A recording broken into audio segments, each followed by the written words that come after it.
Hi, everybody, and welcome to A Gem of a Secret podcast. My name is Coco Jem Holiday, and I am doing this here solo this evening. So instead of doing a full episode completely by myself, I thought I'd actually give you guys a taste of a podcast I had worked on during COVID.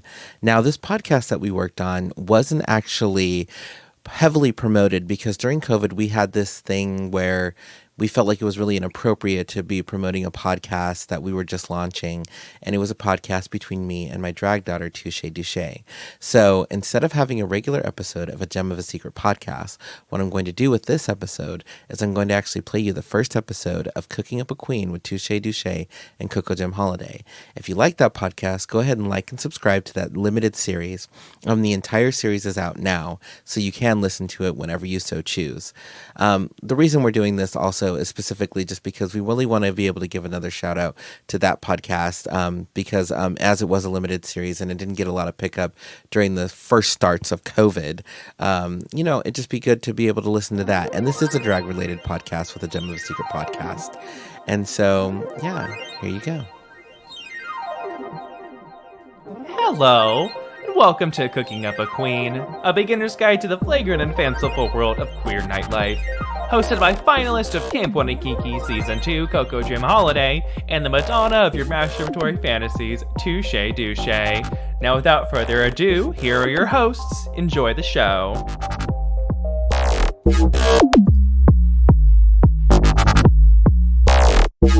Miss Coco, you've been doing this for a little bit now, for a good minute, and you've had a lot of experience with this. You've seen a lot of people come and go, come into this, get successful, or some people who have tried it. It wasn't necessarily their thing. And me, I'm just a narcissist who likes to hear myself talk and think I know things. So that's why we're talking about new queens and do's and don'ts of starting in drag. Yeah. So let's talk a little bit about how we started drag, so we can get our viewers, our listeners, to be a little bit more understanding where we come from. Let's start with you, drag child. Let's see. Well, what got me into drag is I have a need to be seen by people and be remembered. That's just something that burns inside of me. I want to be known, and drag was an avenue for me to do that because I do have a theatrical or artistic background. It's a medium I can use to express myself in just about any way I want, and I'm not half bad at it. Yeah. So I started drag many moons ago because my boyfriend at the time was doing drag, and it looked like a lot of fun. It looked like everybody knew his name, and he was in these stages, and he got to do all these cool things, and I just was like super jealous and super wanted to be a part of that life. And that was just, I don't know, it just looked like fun. And then even when I started drag, I didn't know anything really about Drag Race per se. I think I caught one episode of RuPaul's Drag Race. Didn't really quite know what it was. I just thought there were pretty women who were walking back and forth on stage. That was pretty much all I thought it was. Oh, funny story though. I thought that everybody's name was Shantae. I did. It was absolutely ridiculous. I thought everybody's name was Shantae, and I couldn't quite understand why everybody said sashay away, like what that meant. So that was. What is dancing? I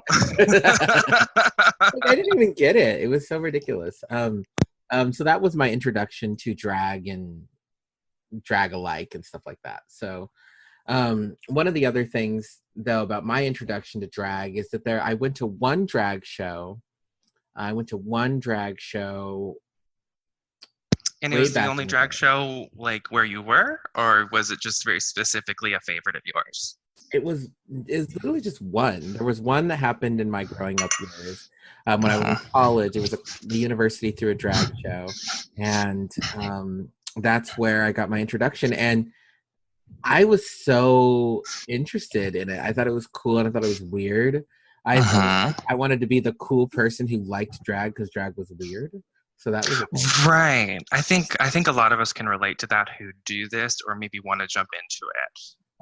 Because there's a lot of people jumping on board, which we're going to talk about in our next section of the podcast. So we're going to take a quick break here, guys, and then we'll come back in with some more in-depth on the topic at hand. Mm-hmm. Are you starting out as a drag artist and are trying to figure out how to separate yourself from the rest of the pack? Maybe you've been doing drag for a while and you hit the oh so familiar plateau. My name is Coco Jem Holiday and I started a business just for drag. I offer consultations as well as basic marketing skills along with web development. The CD's Drag is a complete package to amplify your drag to the next level. Like I always tell my customers, never leave a dollar on stage. Never forget to pack your wigs and be on the lookout for what's next. All this can be yours for a small fee. Visit us at www.thecdsdrag.com for more information. Once again, that's www.thecdsdrag.com. And we're back, everybody, to talk about our subject of the week, which is new queens and entering the drag world. Right. So, Coco, how long have you been doing this for? I think I've been doing drag for 7 years, maybe. 7 years, a good round number, very holy according to the Catholics. It's literally not a round number, but in religious terms, it is. I mean, goodness. We all have traumatic backgrounds, okay, and we got to pull from it somehow. Seriously, nobody starts drag. Like I said this before on my other podcast, nobody starts drag because they're put together. People start drag because there's something wrong with them. Oh, 100%, mama. Mama, listen up. Somebody here is very broken. Because we have to, think about it. People use drag to unpack. Yeah. They use drag to unpack, all their emotional traumas or their physical traumas, or their friendship traumas, or literally just trauma on stage. It really is. And I think it's because it lends to escapism because of the amount of transformation people go through to get into it, from padding to costuming to hair to makeup. You can literally become a different person and lead a totally separate life. Up until people were getting on TV, drag queens, were not recognized unless they were in face. So they could literally take off their face in the back room and come out. Nobody know it would be them at a bar. Yeah, I actually appreciated that when I started because, I had this whole Miley Cyrus, Hannah Montana complex because I started drag in a very small conservative city. And I didn't want anybody I worked with to know I did drag. And that's not necessarily a bad thing. It's because when you're starting, you don't know if you want people to really know who you are. Yeah. No, I totally get that. I mean, I can understand from an outside perspective. I myself am a massive narcissist, so I want everyone to know it's me. But I can relate to what you're saying as an observer and respect that. Well, it's funny because I've always kind of wanted to live more so on your side of the spectrum. Like my husband today, he says terms like my husband and my husband's coming to visit and me and my partner and blah blah, all these things. The second he started on his first day of work, I came up in the interview. But for me, since I live in the career world, it doesn't come up automatically. And drag, I just came out as a drag queen. I've been at this company, today is April, we're in April and we're filming this, and I started my company in October of last year, and I just came out as a drag queen 2 weeks ago. And how did that go for you? That process? It was scary, I guess. And even doing drag this long, it's still intimidating because you don't know how straight people are going to react.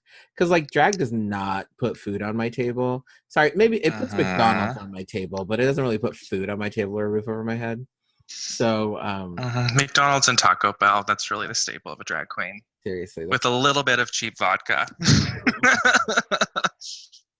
Yeah, I mean, I don't know. For me, when I wanted to be more artistic and explore the world of drag, I was very open about it. I even started wearing lipstick to work. I'd come in with my nails painted. I'd say, oh, my neighbor kids, they wanted to play around when I was watching them. I don't watch my neighbor's kids because I'm a raging homosexual and my lifestyle is not akin to child safety.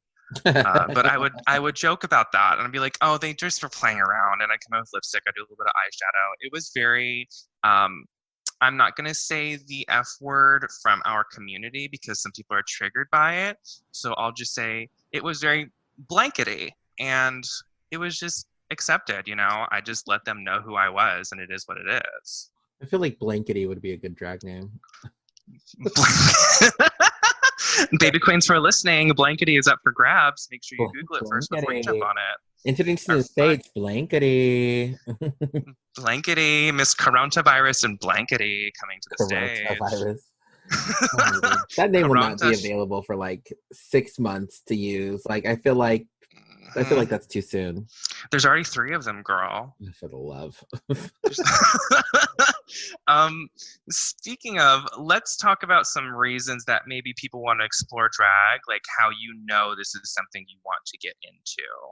Yeah, so like let's not immediately go with the TV angle. Like cuz Right. obviously if you see something on TV you might want to do it. We'll get to that a little bit later, but let's talk about like so you're bigger city, small city and you want to do drag. Like what are some of the reasons or why do some people want to get into drag? Let's start with you, drag child. Your Yeah, opinion. so for me, like I said previously, the reason I got in was because I just am an attention whore. I have this deep-seated need to be known by people and remembered, so drag seemed like a way I could do that. Another reason that I know a lot of people explore drag, and it's very common and it's not brought up a lot in main media, is to explore gender. There is a lot of non-binary and transgendered individuals who do perform in drag as a way for them to find that release that they may not be able to have in their daily life. Because not everyone is as privileged as necessarily you or I, where we can make the choice to come out and, live authentically that other people do. Yeah, I've noticed when I saw people starting drag, they started it because they saw me doing it and like cuz I was in a Uh-huh. smaller city. They saw me having fun, they saw me making money. And that's how a lot of people started where I came from. Some people started just because they were in an exposure scene. Like, so if you're in Vegas, a lot of people want to start drag because it looks like so much fun. Like they get let into all the Right. bars for free. I remember back in Colorado, I used to when I did a show, like I drank for free. Everybody knew my name. I never got carded. Like it was just such a super and amazing experience because of that. And Yeah. so I know some people started for that, but a couple of the other more like normal reasons people want to start is because they have an idea about fashion. Mm-hmm. And to be honest, women's fashion will always and forever be more expansive than male fashion. It just is. Yeah. Like we're just Yeah. not there yet for men to explore anything outside of like a floral covered suit. Yeah, Um, the patriarchy, it's still very prevalent in our daily lives. Yeah. So a lot of people who like they'll look at women's fashion and they're like, "Ooh, I could do like this cute top that flows here or these designs or a skirt or a pant or a half pant that does all these Uh-huh. cute things and whatever or and so people start exploring it, but they'll do it on themselves. Actually, some drag race Uh-huh. girls I know um actually like were started it because of Uh-huh. just fashion alone, and they wanted to open their own line of clothing, and they just decided to model it themselves. Uh, Right. yeah, one of my final reasons, though, that I've seen, especially from some of the people who made it on Drag Race, is they were in musical theater, Yeah. and it gave them an opportunity to express themselves in a different way, go out for different parts. Like some Uh-huh. people finally play Angel in Rent or whatever in high Uh-huh. school, and they're just like, "Oh, drag is fun! Like it's super silly and it's entertaining and whatever." And then of Uh-huh. course in that same spectrum, like makeup artists. Obviously, male makeup is fun and whatever, but female makeup is still a lot more exaggerated, and so sometimes you Yeah. learn to do drag makeup because of that. 100%. Yeah. And I think, we see a lot of queens who have built successful careers off of it from queens who are on Drag Race. Like most recently, friend of yours, Britta Filter, was working on touring Broadway productions all the way down to local levels. We have a queen here in Portland who is actually a national legend, Honey Hart, who works professionally in theater venues in the Pacific Northwest. And she is a very successful queen here as well. Yeah. So that is a very common reason. I know I have a theatrical background myself back when I lived in San Diego. So when I came up to Portland, it was kind of like almost an easier transition to let me still pursue my art, but kind of on my own schedule. Yeah.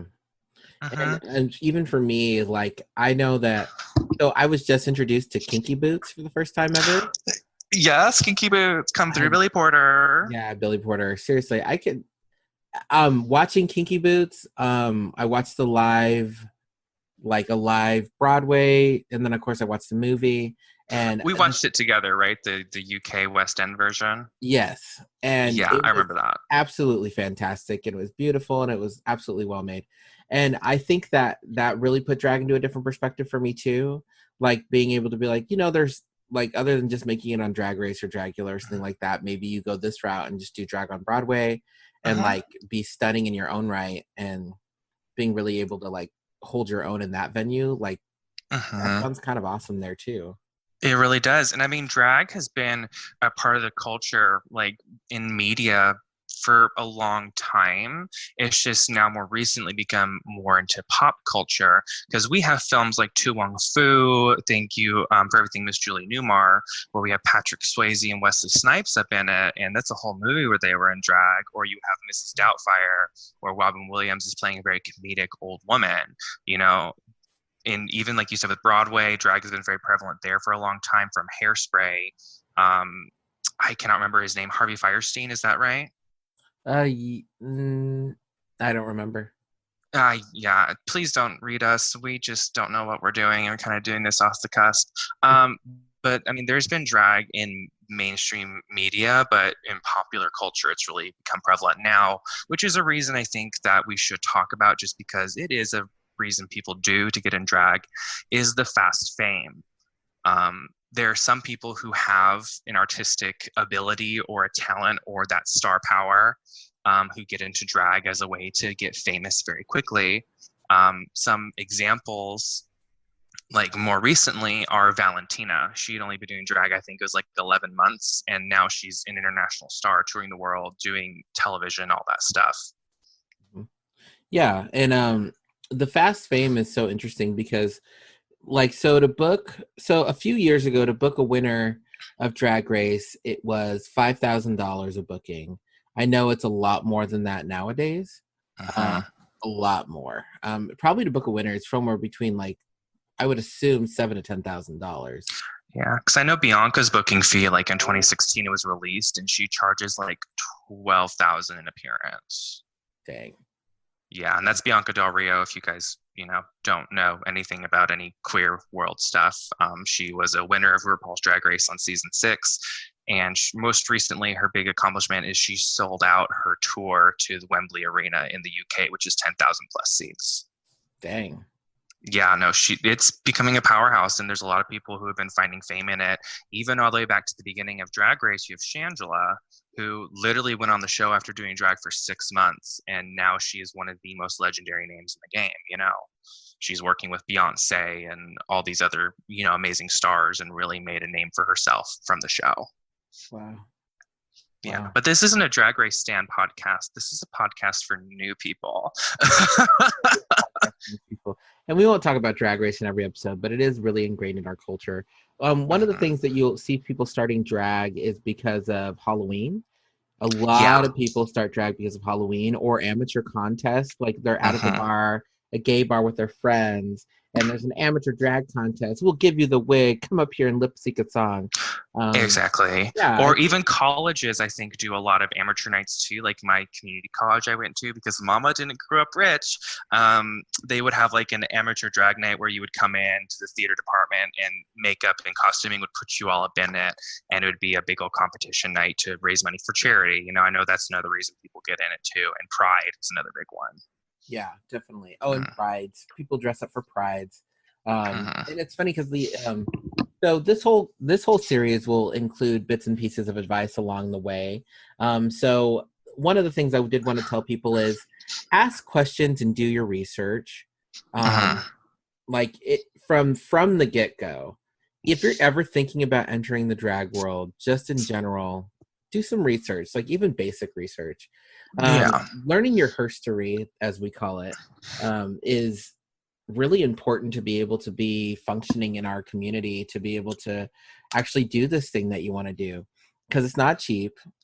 People, it's not cheap. It's not cheap. And what we mean is you don't have to pay for everything up front, but that it adds up after a while. If you have more than one wig, it's going to cost money, obviously, unless somebody just donates all their wigs to you, which has happened. If you automatically know how to sew, that's why you're getting into drag. Then at least you have that as a way to get ahead. But the makeup Right. itself, makeup runs out. It does, and it runs out so quickly. I mean, if you're buying professional stage makeup, if you're doing some more over-the-counter beauty store, or even just your drugstore for some reason that we can't think of, makeup will run out very quickly, and it is not cheap. It's one of the most marked up products in the retail industry, is makeup and cosmetics. Yeah, I pick and choose when I get in drag now because especially because this podcast is being filmed when we're in quarantine. I do think it's kind of irresponsible to buy things online, because that means people still have to go get it and make it and be delivered to me. I'm trying to do my best to just go to grocery stores and go home. But with that, it means that if I do like an online drag show, it does mean that I have to buy my makeup, or I'm going to use makeup and then it's going to run out and then I have to buy more, which means I have to buy it online, which then defeats the purpose of being quarantined. So I'm really being easy about my gigs with that. And of course, we'll talk about drag shows a lot later in this podcast in a couple of weeks or whatever, but this is our introduction for you all. So just the small tip, I guess, is drag can be expensive over. But stick with it because it can also be very rewarding. Let's go ahead and take a break, and then we will come back with some highlights and a brief glimpse at our next episode.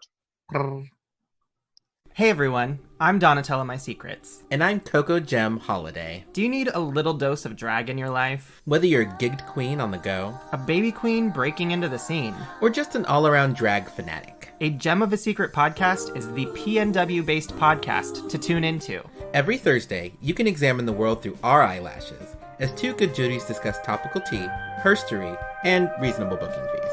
You can find us wherever you listen to podcasts. For exclusive content and photos, check us out at agemofasecretpodcast.com. That's agemofasecretpodcast.com. Girl, where'd you get a fan from? Welcome back, everybody. I hope you enjoyed our lovely message from one of our sponsors. In this next bit here, we're going to highlight an entertainer that me and Coco both really enjoy, and someone who really speaks to the theme of this podcast. Coco, who are we highlighting this week?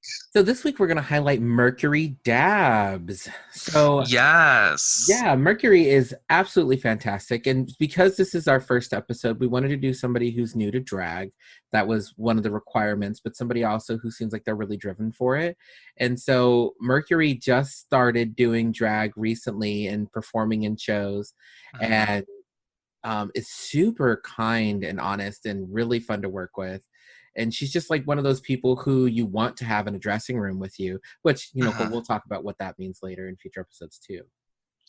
Exactly, yeah. And if you guys want to check out Mercury, she is on Instagram at Dabs of Mercury. That's DABS of OF, and then Mercury, like retrograde, but not, because she's nice.